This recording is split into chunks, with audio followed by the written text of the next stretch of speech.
Hola, ¿cómo están?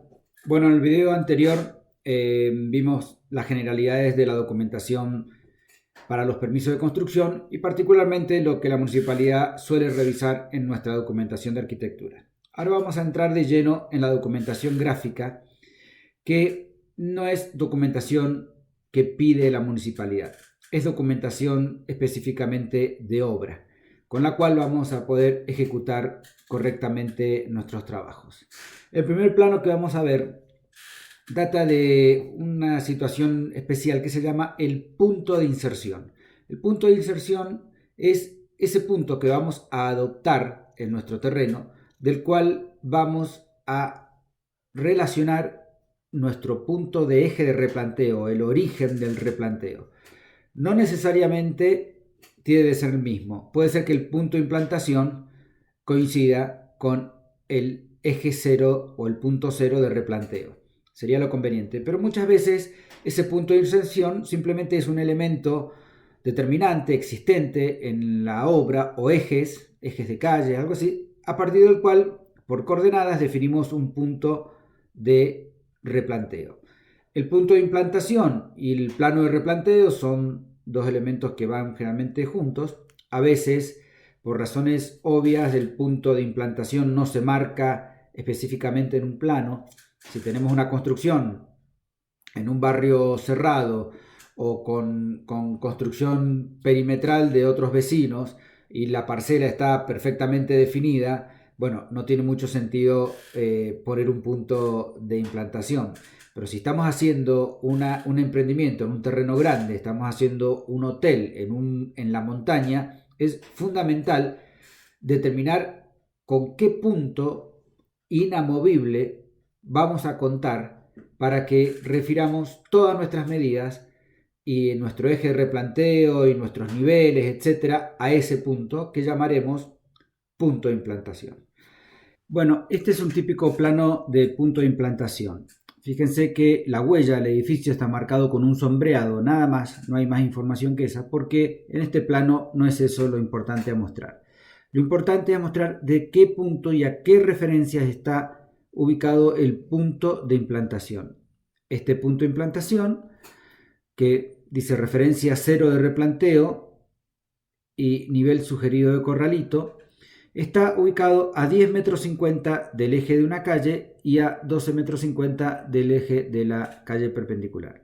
En este caso, en esta obra, las calles estaban perfectamente definidas, por lo cual se podría hacer referencia a eso. No siempre pasa esto y la referencia puede llegar a ser cordones de calle o puede llegar a ser algún elemento como algún poste, un transformador eléctrico, etc.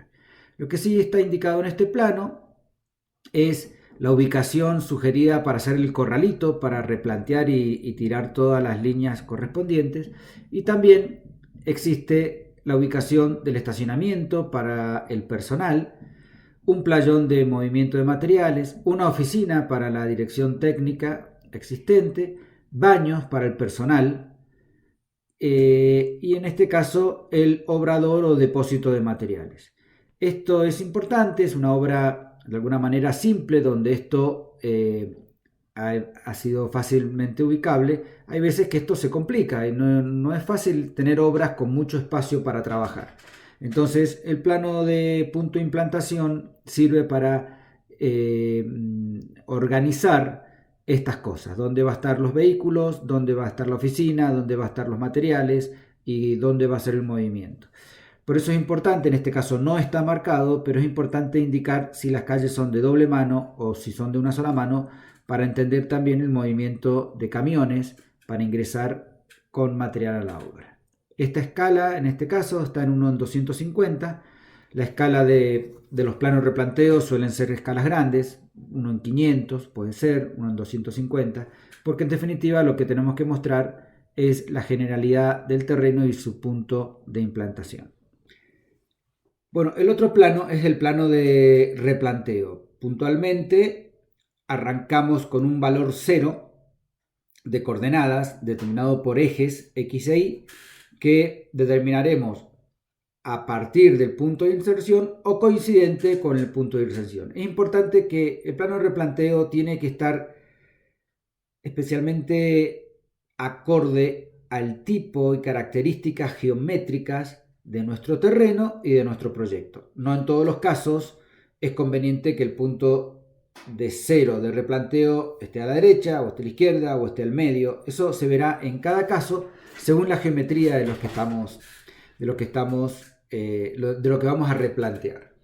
El plano de replanteo es un sistema de coordenadas X e Y donde se ubican principalmente ejes paralelos al X y ejes paralelos a Y que coincidirán con los elementos estructurales de nuestro edificio. En el plano de replanteo de fundaciones marcaremos todo lo referido a la huella, a la impronta del edificio en nuestro terreno. Quiere decir ubicación de muros, ubicación de elementos estructurales como columnas y tabiques y dimensiones de fundaciones, cimientos y dimensiones o características de pozos romanos, pozos de fricción, zapatas corridas o el sistema de fundación que vayamos a tener en nuestro proyecto. El plano de replanteo de fundaciones no es otra cosa que dibujar nuestro proyecto en el terreno. Por eso tiene gran importancia el plano de replanteo de fundaciones, porque si en esa instancia hay errores de orientación de los muros, errores de dibujo, errores de marcación en la obra, el problema es muy grave porque repercute absolutamente en nuestro proyecto. Les puedo asegurar que más de una vez hay muchos errores en los replanteos de obra. Por eso es indispensable hacer un plano de replanteo con el cual uno pueda revisar las cotas. Bueno, este es un típico plano de replanteo donde, fíjense, con este punto rojo importante que está aquí, es el origen del replanteo, es la cota 0x y 0y. En este caso se han acotado ejes estructurales y los pozos o bases, y en línea de trazo los anchos de cimientos. En línea de trazo con otro tipo de trazo están los tabiques, que en este caso no están acotados porque no es la etapa de la obra. La etapa son los elementos estructurales, que son columnas, tabiques o muros armados, muros de mampostería, ventanas. Fíjense la característica que las cotas a partir de aquí son acumuladas. Quiere decir que el primer eje está a 30 centímetros, el otro está a 56 del 0, el otro está a 81 del 0, este está a 2,68, siempre referido al eje al 0 correspondiente. Entonces, lo que les explicaba era que si hay un error en medir esta cota, a partir de aquí, si fueran parciales las cotas, se arrastraría el error. En cambio, al ser cotas acumuladas, si hay un error en una cota, en haber marcado ya el resto de las otras cotas, como siguen estando referidas al 0, no arrastrarían el error. Los planos de replanteos tienen que ser lo más legibles posibles, tienen que ser claros, y se supone que las líneas de trazo, en este caso color rojo, bueno, son las que estarán indicadas en el corralito que ustedes ya conocen para tirar las tanzas correspondientes y estar de alguna manera dibujando el edificio en el terreno. En este caso, aquí tenemos las cotas con respecto al eje 0. Este eje está a 1 metro, este está a 1,65, este está a 3,10, este está a 6,85, siempre del 0. En los planos de replanteo, las cotas son acumuladas, pueden ponerse cotas parciales o cotas que ayuden a la interpretación del proyecto. Generalmente se suelen acotar las medidas del terreno. Fíjense que aquí tenemos una cota de 22,47 metros, que en definitiva es la cota del centro de manzana a la línea municipal del otro extremo. Esto es una cabeza de manzana. Estas cotas del terreno son muy útiles para verificar las dimensiones del terreno, que no tengamos situaciones diferentes con respecto al terreno. Bueno, este es otro ejemplo de otro sistema de acotar, como les comenté, que es polar. En este caso, por las características de este edificio, fíjense que se ha indicado un punto de inserción que tiene que ver con algo existente, y a partir de ese punto hay una cota de 17,42 y de 14 centímetros de desplazamiento donde se ubicará el origen del replanteo. En este caso no son coincidentes. El punto de replanteo es uno, el origen de replanteo es otro. Y en este caso particular, los ejes, en vez de ser ortogonales, los ejes estructurales son polares. Quiere decir que están indicados por un ángulo y por una referencia, que en este caso podría ser una cota o podría ser, como aquí, coordenadas de X e Y. Esto es un trabajo de un replanteo en un cerro, que sería absolutamente complicadísimo poder replantear esto por las diferencias de desnivel en un cerro. Entonces la opción es tirarlas justamente los ángulos y las líneas polares, y de ahí, por coordenadas, con GPS obviamente, con el instrumental adecuado, indicar cada uno de los elementos. Fíjense que aquí hay elementos que corresponden a los arranques de columnas, estos 4 puntos, esto es una columna metálica, y también a los 4 vértices de una base de hormigón, que es esta que está aquí. No solamente están las dimensiones en X y en Y, sino también aparecen niveles, referidos a niveles, que en este caso es nivel 0 de origen de replanteo. Bueno, esto es diferentes maneras, pero insisto que en cada caso uno deberá hacer un estudio de la geometría y las características no solo del terreno, sino también del edificio, para saber cuál es el mejor sistema para replantear nuestro edificio. Bueno, por último, así como tenemos replanteos y planos de replanteo en horizontal, en planta, también nuestros edificios requieren de documentación de replanteo en alturas. En esos planos de replanteo generalmente se indican los niveles de los elementos estructurales. Por supuesto que en la documentación municipal de cortes tenemos las alturas, etcétera, pero son información en una escala y en unas características para indicarle a la municipalidad que respetamos las normas de código de edificación. Pero en la obra tenemos otro tipo de niveles, que son fondos de vigas, fondos de losas, apoyos de correas, alturas de antepechos, que es importante mostrar también en un plano, que lo vamos a ver ahora. Bien, este es un ejemplo de documentación de replanteos en alturas. Fíjense que está referido acá a diferentes situaciones de una misma obra donde tenemos información referencial de cada sector o cada situación diferente. Estos niveles están referidos siempre a un cero de origen, del cual hemos tomado el replanteo, etcétera, que es una cota o un eje de inamovible del cero.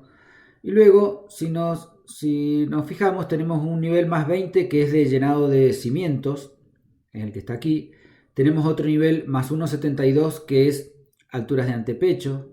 Tenemos otro valor más 2,84 que corresponde a fondos de viga, no fondo de dintel, que tiene una diferencia de revoque de 2 centímetros, sino el fondo de viga. Esta información es para el albañil, para el constructor, que tiene que encofrar esta viga. También tenemos otro nivel, 2,92, de altura de antepecho en grueso, acá hay una viga de antepecho. 3,68, llenado de, fondo de viga de dintel. Y luego tenemos, fíjense, 4,20, que es llenado de viga, porque este llenado tiene que ver con el apoyo de este elemento estructural, que es una viga, una correa C. Entonces, ese nivel nos interesa para que cuando tengamos que resolver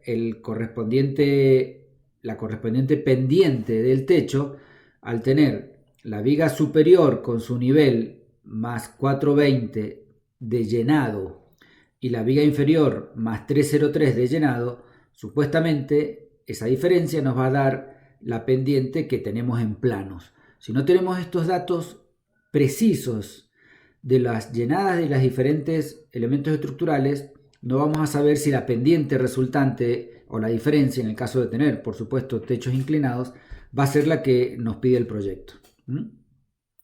Entonces, también en estos planos de replanteo de alturas suelen haber cotas referenciales, que son las cotas, fíjense, de piso terminado a cielo raso terminado, 260.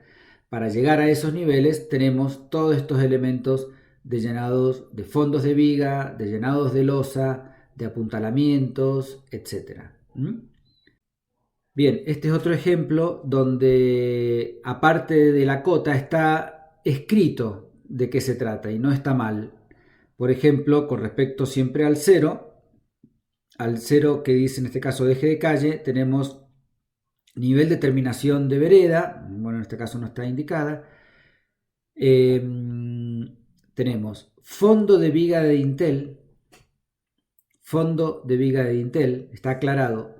Nivel de llenado de viga de dintel, 324, nivel de fondo de viga de losa. Tenemos 354, nivel de llenado de losa de planta baja. Esto eran varios pisos. Pero fíjense que no está para nada mal aclarar de qué se trata cada nivel. Y por supuesto, información general que tiene que ver con alturas de antepecho, niveles por piso, altura de carpintería. En este caso es un edificio que al muro se le hizo un revestimiento de medio forro de Durlock para las instalaciones, porque en varias partes había tabiques de hormigón. Se trabajó con ladrillo hueco. Fíjense la graficación de dibujo técnico clara, con bastante indicación de qué es lleno y qué es vacío, para que la lectura sea adecuada.